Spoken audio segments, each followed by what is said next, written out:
ole Chana Chinzah hian Khawpui mawi ti la kha ron request a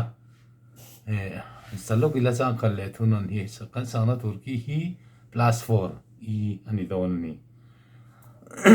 ne la hi BLKTP conference ka solo a ka solo ma sak bera ka sak ania lung len la kop mai roading lian a hla ni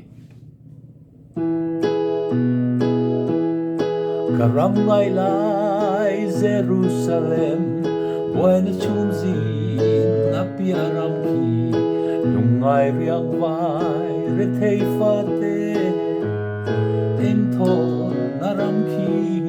chun le zan re na om ngai lo ro pui na en vel ramani mangai la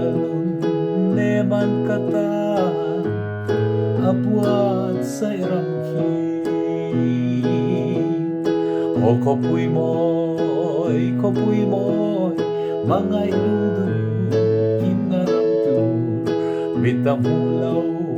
be ram no me en vel ram moi chu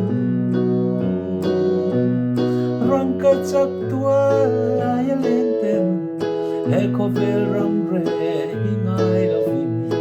be ram no liam nu kha fakin ne na la moyan sa